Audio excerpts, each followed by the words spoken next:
हक है। ये चाहते हैं नए मेडिकल कॉलेज ना खुले, ये चाहते हैं नए कॉलेज ना खुले, नए स्कूल ना खुले, क्योंकि आपका बच्चा पढ़ जाएगा, डॉक्टर बन जाएगा या फिर इलाज करा लेगा। गंजे हो जा रहे हैं बेचारे छात्र इस देश के कि परीक्षा कब तक लिखे, न शादी हो पा रही है, न घर वाले इज्जत दे रहे हैं, न बाहर वाले इज्जत दे रहे हैं। हाँ सर, ये सब लोग जो पैदा हुए ना, ये भी मोदी के बाद ही हुए हैं। मोदी जी भी नेहरू के बाद ही पैदा हुए। हाँ तो आइए ना, आप थाली बजाइए, जैसे आपने कोरोना भगा दिया था वायरस, वैसे हमें भी भगा दीजिए। 2 बार ताली बजाइए और बोलिए गो कोरोना गो, वैसे हम लोग भी चले जाएंगे। गो वायरस खोज गो। तो दम है आपके में, ऐसा दम, अरे अपने खून से लिख देंगे क्रांति। अरे नहीं, अरे मैं बता रहा हूँ, कल वो खून भी लाके आपको दे दूंगा, अपने खून भी निकलो। अगर आपके पास कोई डॉक्टर तो दे दो, मैं खून से लिखवा दूंगा क्रांति। अगर आपके दम है तो लड़ना सीखो। ये चाहते हैं नए मेडिकल कॉलेज ना खुले, ये चाहते हैं नए कॉलेज ना खुले, नए स्कूल ना खुले, क्योंकि आपका बच्चा पढ़ जाएगा, डॉक्टर बन जाएगा या फिर इलाज करा लेगा, बीमार नहीं रहेगा, बदहाल नहीं रहेगा, तो सरकार को कभी कटघरे में नहीं खड़ा करेगा।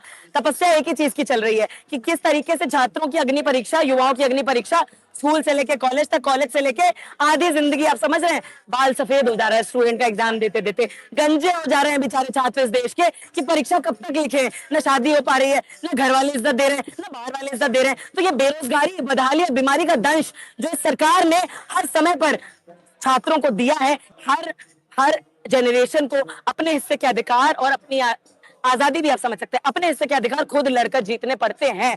कोई मसीहा नहीं आता है, कोई रॉबिनहुड नहीं आता है। आप किसी रॉबिनहुड के भरोसे बैठेंगे, धोखा मिल सकता है, आप हताश हो सकते हैं। अपने दम पर जमीनी स्तर पर उतरिए इन मांगों के साथ कि भैया मजदूर हो, मालिक का बच्चा हो, प्रधानमंत्री का हो, शिक्षा मंत्री का हो, या दलित, आदिवासी, सफाई कर्मचारी का बच्चा हो, सबको दीजिए, सबको दीजिए। वन नेशन वन इलेक्शन की बात करते हैं, आप one nation one education system दीजिए।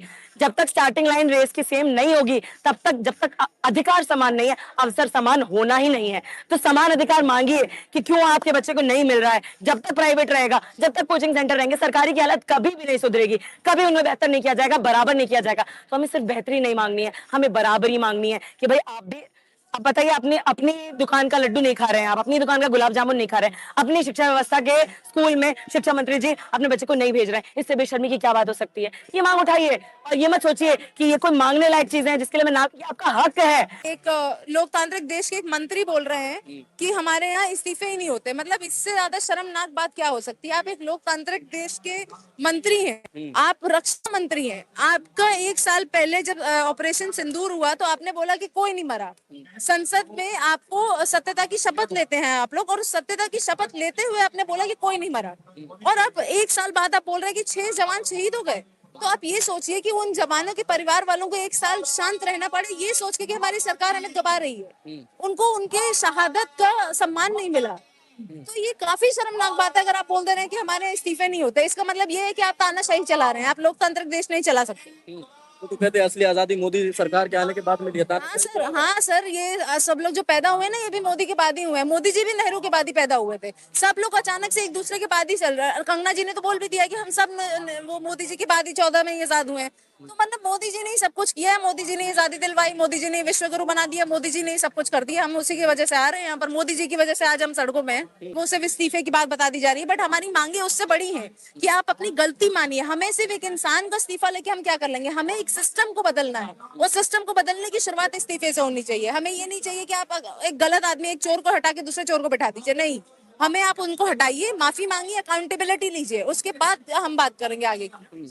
बीजेपी के अध्यक्ष कह रहे हैं कि जंतर मंतर पर बैठी हुई जो भीड़ है वो वायरस है, और हम चाहें तो अपने कार्यकर्ताओं को भेज करके 5 मिनट में इलाज कर देंगे। हाँ तो आइए ना, आप थाली बजाइए, जैसे आपने कोरोना भगा दिया था वायरस, वैसे हमें भी भगा दीजिए। 2 बार ताली बजाइए और बोलिए गो कोरोना गो, वैसे हम लोग भी चले जाएंगे। गो वायरस खोज गो। क्योंकि जब आप इतने बड़े वायरस को भगा सकते हैं थाली बजा के, तो आप यहाँ पर आके थाली बजा के हमें भगा दीजिए। आपके बच्चे तो अच्छा खुशहाल जीवन जी रहे हैं, हम लोग बच्चे यहाँ पर देखिए पसीने में तल बदल एकदम मरे जा रहे हैं यहाँ पर। तो आप बाहर तो आइए, चाहे आप इलाज करने के लिए आइए, चाहे वायरस भगाने के लिए आइए, कम से कम सामने तो आइए, हम पता तो चले कि हमारे देश कौन चला रहा है। कह रहे जो लोग आ रहे हैं, एंजॉय करने आ रहे हैं यहाँ जंतर मंतर पर, उन्हें नीट पेपर से लीक से कोई मतलब नहीं है।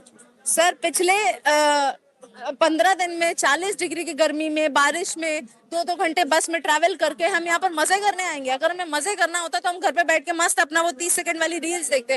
क्या जरूरत है हमें यहाँ पर आने की। यहाँ पर कौन सा मजा हो रहा है। यहाँ पर सोने के लिए यही जमीन है, खाने के लिए जो लोग बेचारे इतना डोनेट करके हमें खाना खिला रहे हैं, हम वही खाना खा रहे हैं। सब लोग एक साथ बैठ के, ये मजा हुआ।